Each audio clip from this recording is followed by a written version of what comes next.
5 new gig apps that pay up to, yes, $30 an hour. I got some variety here. I got $18 to $25. I got $20 to $30 an hour. And I have different work types and niches that I've never talked about before. Number one. Well, let's start off at $30 an hour here with Instawork. Work when you want and earn up to $30 an hour. And I'm thinking the same thing. Okay.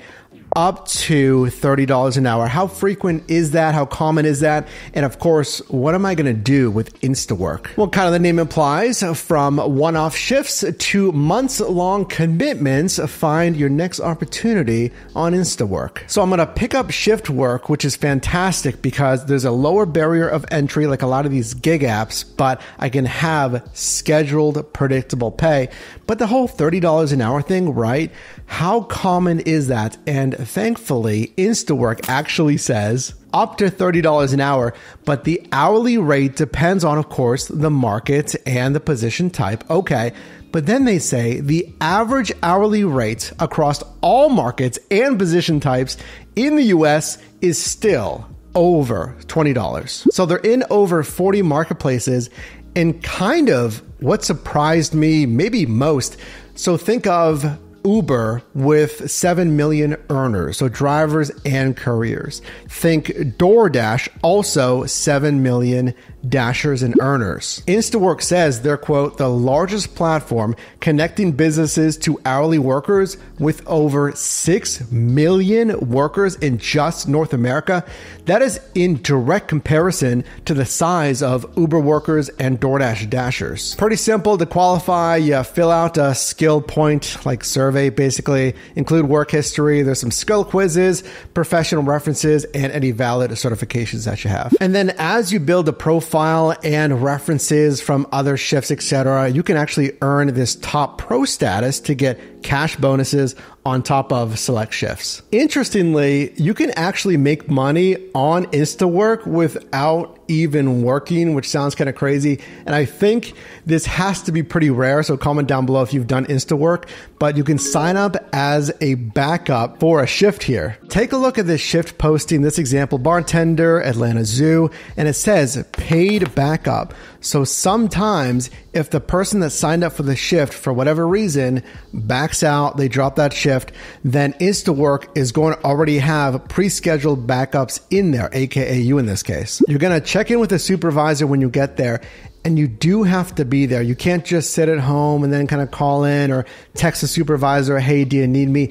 Instawork says you gotta go there. So if you're needed for the shift, you'll clock in and you'll start your shift. But if you're not needed for the shift, ask your supervisor to clock you in and out to still get paid. We'll pay you for 4 hours of your time. Since you were booked as a backup, you'll still be paid for 4 hours of work. I gotta think that's pretty rare.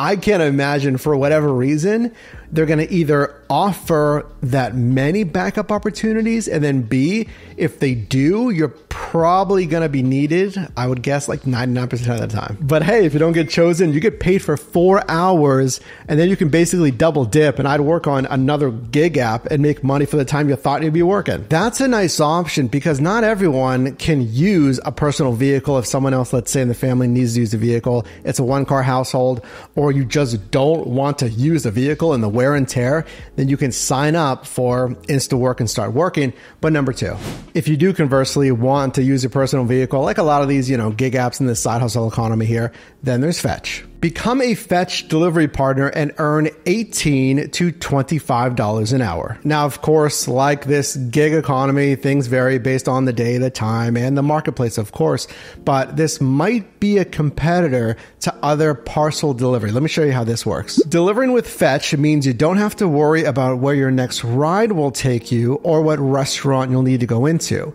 Simple and straightforward. Select a 2-hour shift up to a week in advance and pick your batch of packages to deliver to local apartments within a 2-hour time frame.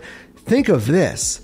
Amazon Flex, your minimum delivery shift is what, 2.5 hours? More common, it's the 3 and 4 hour shifts. So here, I can deliver packages in just a 2-hour window. But even more than that, looking at if Fetch is worth it, I saw this, that you'll actually drive less on Fetch. They say shifts typically require just 2 to 3 stops at local apartment communities. So I'm going to go to a Fetch warehouse, kind of like Flex, but unlike Flex, who's going to give you 12 stops an hour here. If I can just make 2 to 3 stops in total, and then I just deliver my, whatever it is, my deliveries in the one apartment complex, less driving, less having to worry about parking. With Fetch, you just need a sedan, van, truck, or cargo vehicle. So basically anything other than a compact vehicle. Driver's license, auto insurance, physical ability to lift at least 50 pounds, iPhone or Android. That's all similar to other apps. Here's the locations with Fetch. 17 states in 25 markets at the time of filming. Number 3, something that I've never really talked about in the on-demand space. Is a completely different kind of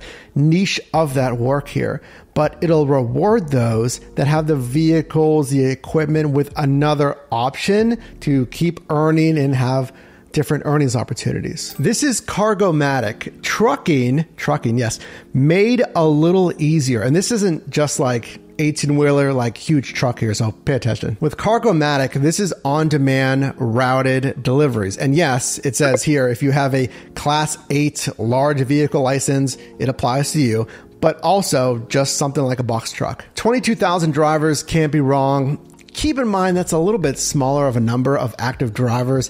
It sounds large, but we just detailed Instawork, Uber, DoorDash, so it's certainly kind of a smaller scale gig app here for you. But available in 40 plus cities, each with an operating radius of 250 miles. That's another thing. They say you're not going to have really far routes either. So if you value like staying in kind of your general area within a, again, 250 mile window here. And of course, they want to emphasize quality loads or routes here. So in the US, drivers can choose from more than 1,500 loads every day. Number 4 might be good for you if you want to do like traditional gig work, ride, share, food delivery, just delivery in general, without though having to use your personal vehicle and putting the wear and tear on your own vehicle. This is Hyrecar. Rent a car for ride, share, delivery, and more. Here's how you rent a car for delivery, etc., etc. But that's spending money, albeit not having to use your personal vehicle, and again, wearing it down here. But let's talk about how to make money with Hyrecar. List your vehicle, turn your idle car into a new revenue source, input the car's description, set the price, add a few nice photos, etc. So with one vehicle on Hyrecar, you can average $720 a month, three cars. I mean, you're talking fleet now, 21, 60, etc., with more and more, we'll say fleet, right? After 2 cars, we'll call it a fleet. But generally, $720 average for one car. And I agree with some of you, like, why would I list my personal vehicle, one of, if not my biggest asset, to a stranger to make money? But then if this is something that you're interested in, like, well, I don't really drive it that much, we are a 2-car household, etc., then I want to ask you, why wouldn't you just do Turo? I mean, Turo is available in all 50 states. Hyrecar is available in all 50 states. Both of them, you're renting out your personal vehicle. Hyrecar frames it as like, okay, well, it's for gig workers. And then Turo frames it for just like its general car rental. Then who pays you more? Now, here's some estimates from Turo. And basically, if you look at the average earnings here, this breaks down to $608 to about $1,100 a month. But practically, let me just look at my vehicle. I looked at my Volkswagen Passat on Turo as a host.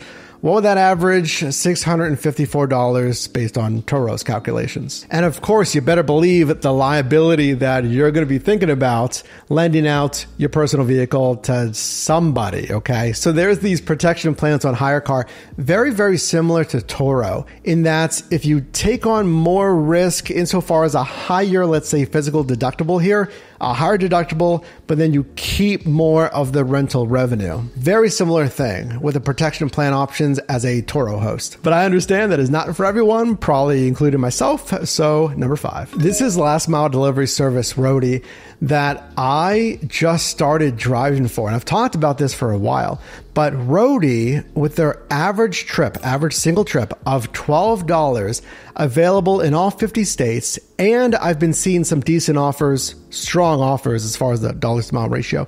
Anecdotally here in Pittsburgh, this could be a good opportunity if you haven't looked at Roadie. Now, the only thing is, unlike, let's say, Uber Eats, Grubhub, even rideshare, where they send the offers basically in real time, like as they come in, some of these apps have different drop times, like when they actually drop the assignments. Walmart Spark does it, and I've heard, because I'm just kind of starting here with Roadie, I've heard that Roadie does this as well. Number 2, you have to offer, like, bid basically on a Roadie assignment. So Roadie's going to look at your profile. They're going to say, how many deliveries have they done? What is their rating?